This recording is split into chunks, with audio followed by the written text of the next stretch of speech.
यहाँ हमको बुलाया गया, ये हमारे लिए शर्फ की बात है।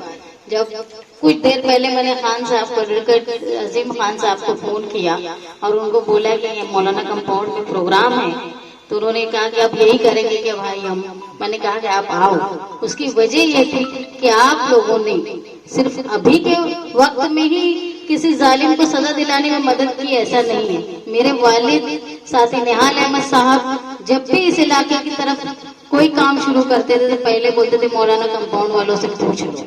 यानी जो मोहब्बत थी साथी निहाल अहमद साहब की। मैं पैराडाइज स्कूल में बहुत छोटी थी, वहाँ हर हफ्ता दावत रहा करती थी, तो मैं शकील भाई के कान में हमेशा बोलती थी मेरे को कचूमर ज्यादा देने।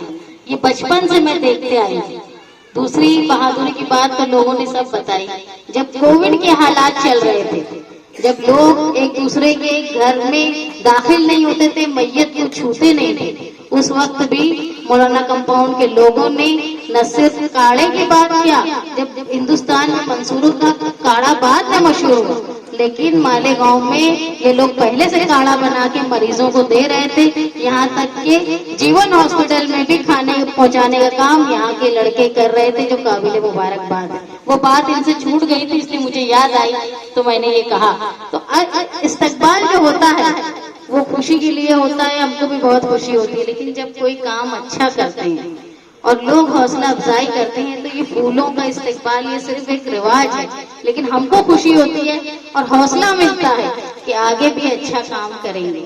मैं एडवोकेट खान साहब की बहुत ज्यादा शुक्रगुजार हूँ। उस वक्त जब मेरे सर पर शौहर का साया भी नहीं था, वालिद का साया भी नहीं है, भाई का साया भी नहीं है, और मैं अकेली थी, मुस्तकीम जेल में थे। लोग अखबारों में बोलते थे, कुछ लोगों ने तकरीरों में भी कहा कि साल भर हो जाएगा मुस्तकीम छूटेगा नहीं। उस वक्त ये वाहिद अजीम खान साहब थे, वो बोलते थे मैं सबसे पहले उसको निकालूंगा। मुझे हैरत होती थी, लगता था ये सिर्फ तसल्ली देने के लिए बोल रहे। जब इन्होंने पहली बार मुस्तकीम की जमानत दाखिल की तो वो रिजेक्ट हुई। जब उसके बाद चार्जशीट आने के बाद कुछ लोगों की, रिजवान बैटरी वालों के, नासिर भाई की, रहमान शाह की रिजेक्ट हुई। हम लोग बहुत इंतजार में बैठे थे, हमको इंतजार था कि ये लोग छूट जाएंगे, लेकिन वो रिजेक्ट हुई। उसके बाद जो हौसला था खान साहब के अंदर, और उन्होंने ये बोला मुझे कि मुस्तकीम से इजाजत ले लो कि 10-15 दिन 20 दिन ज्यादा लगेंगे, लेकिन अगर अपन ने यहाँ पे अपनी बात मनवा ली जज के सामने तो ये समझ लो बाकी सब लोगों का छूटने का भी रास्ता होगा। मैंने इत्तेफाक से मुस्तकीम का फोन आया, मैं बोली मुस्तकीम देर लगेगी लेकिन हिम्मत करेंगे। खान साहब को बहुत उम्मीद है कि अगर मैं यहाँ मुस्तकीम के आर्गूमेंट में, इसलिए वो बेबाकी से बोल सकते थे कि मुझे ये मालूम था कि खान साहब जो भी करेंगे वो बिल्कुल हमारे लिए अच्छा करेंगे। मैंने बिल्कुल छोड़ दिया था। लोग मुझको, ये जो घुसर इंस्पेक्टर थे उन्होंने मुझे पुलिस स्टेशन में बुलाया और ये बोला कि खान को वकील मत बनाना, अगर खान वकील बनेगा तो साल 1.5 साल मुस्तकीम छूटेगा नहीं, क्योंकि मुस्तकीम को सियासी लोग छूटने नहीं देना चाहते और ये तुम्हारे वकील से सारी कोर्ट और पुलिस चिढ़ती। तो मैं ये बोल के उठी थी कि जो आदमी कौम और मिल्लत के लिए हमदर्दी करता है और वो हमारे साथ ईमानदारी से, सिर्फ हमारे साथ नहीं, सारे लोग जो जेल में बेगुनाह है उनके साथ लगा है, तो उनके हाथ से रिजेक्ट भी होगी तो चलेगा, लेकिन हमको उनके हाथ से हमारी सुनवाई करवानी है। ये भरोसा खान साहब मुझे बोले कि ये डरती हो तुम कि इलेक्शन आ रहा है और मुस्तकीम जेल में रहेगा, कुछ नहीं है, तुम अकेले बहुत काबिल हो, इलेक्शन लड़ लोगी। ये जो हौसला दिया इन्होंने, और इनके हौसले के बाद जब मैं इनके चेंबर से बाहर निकल के देखती थी तो ऐसा माहौल था कि जिनके घर के लोग जेल में थे उनके घर से कोई मर्द नहीं आता था, किसी के वालिद नहीं आते थे। शुरुआत में ऐसा माहौल था, किसी का भाई नहीं आता था, क्योंकि ये खौफ था कि कोर्ट से भी उठा लेगी पुलिस। तो खास तौर पे खवातीन आती थी, कभी किसी की वालदा, बीवी, बहनें आती थी, तो मैं जो खान साहब से हिम्मत लेकर जाती थी और बाहर निकल कर बोलती थी, मुझे हौसला था कि नहीं, जब इन्होंने बोला है तो ये बेगुनाह लोग हैं।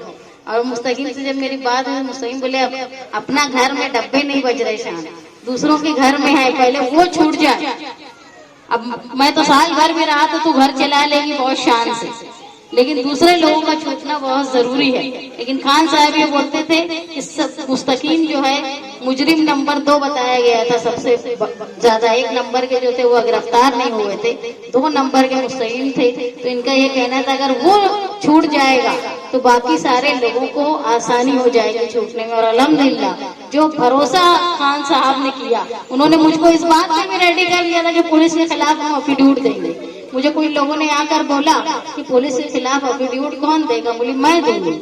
तो मुझे लोग बोलने लगे मुस्तकीम तो जेल में है, तू भी फंस जाएगी। बोली जो होगा सो होगा, लेकिन हम कोशिश करेंगे। लेकिन अल्हम्दुलिल्लाह इन सारी चीजों की जरूरत नहीं हुई। और उसमें मुस्तकीम की रिहाई के बाद 22 लोग निकल गए। लेकिन दुख की बात थी कि बाकी के तकरीबन 27-28 लोग जेल में रहे, जो मुस्तकीम ने वादा किया था। और खान साहब ने कोशिश की यहाँ से लेकर यहाँ तक के हाई कोर्ट में जो पिटीशन दाखिल किया था, भले ही आर्गूमेंट हाई कोर्ट के वकील कर रहे थे, लेकिन पिटीशन बनाने वाले खान साहब थे। उन्होंने पिटीशन बनाई, वहाँ पॉइंट दिया, और जिस तरह बेबाकी से उन्होंने मालेगांव कोर्ट में लड़ा था वैसे ही उन्होंने पॉइंट दिए और हाई कोर्ट में रिहाई के लिए आसानी हुई। आप लोगों ने हम लोगों को यहाँ बुलाया। कभी होता नहीं कि किसी का बिला मुआवजा काम किया जाए। यहाँ तक कि मैं जेल में था उस वक्त हमने ये तय किया था कि यार हम कुछ लोग जो हैं जो खर्च कर सकते हैं अपना, मैं है, रहमान भाई है, रिजवान बैटरी वाला है और दूसरे भी कुछ ऐसे लोग थे। हम लोग ये तय किए थे कि यार जो लोग खर्च कर सकते हैं उन लोगों को ये बोलेंगे कि वकील अपनी मेहनत कर रहे हैं, उनका भी प्रोफेशन है, तो अपने जो कर सकते हैं उनकी फीस अपने दे दें, बाकी जो गरीब लोग हैं उनका तो मुफ्त में वो कर रहे हैं। और यही बात लेकर मैं आया, और आने के बाद ये बात भी हमने वकील के सामने रखी, मगर उन्होंने कहा नहीं, हमने बोला है कि हम पूरा 12 नवंबर का केस मालेगांव में हम किसी से कोई मुआवजा नहीं लेंगे, किसी से कोई फीस नहीं लेंगे, और उन्होंने नहीं ली फीस। मैं मालेगांव शहर के उन तमाम वकीला का शुक्रगुजार हूं जिन्होंने इसमें काम किया। आप हाईकोर्ट की जो नवैयत थी वहां भी अजीम खान साहब ने रीड यहाँ से बना के दी, चार्ट बना के दिया। हर तारीख पर इतने मसरूफ रहने के बाद भी वहाँ हाजिर रहे। आज उनके पास काम की कोई कमी उम्मीद नहीं है, काम तो बहुत ज्यादा ही हो गया है यहाँ से लेके नासिक तक, मगर उसके बाद भी वो हर तारीख पे हाजिर रहे। ये छोटी बात नहीं है। मतलब एक तो फ्री में काम कर रहे हैं, दूसरा जहाँ पैसा मिलने वाला है वो काम छोड़ के कर रहे हैं, तो डबल नुकसान उनका हो जाता था। मगर जब गांव में मिल्लत का दर्द होता है तो फिर आदमी नफा नुकसान नहीं देखता।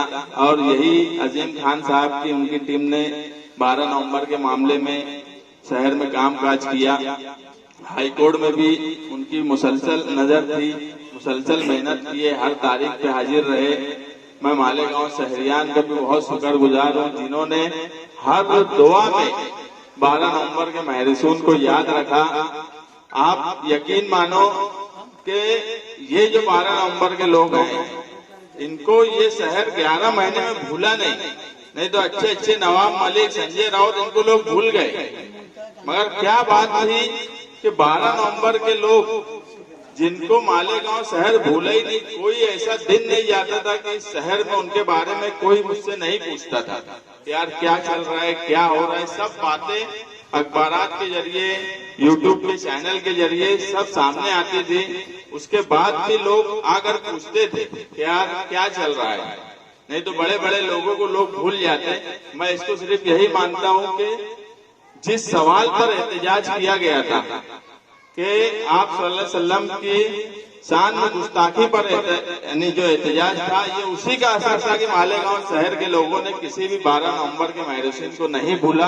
और मैं शहरियान से यही कहूंगा कि 12 नवंबर के जो भी लोग जेल में गए इन्हें ना भूलें। ये कोई क्रिमिनल लोग नहीं थे, इन्होंने कोई गुनाह नहीं किया था, ये आप सल्लल्लाहु अलैहि वसल्लम की मोहब्बत पर रोड पे आए थे।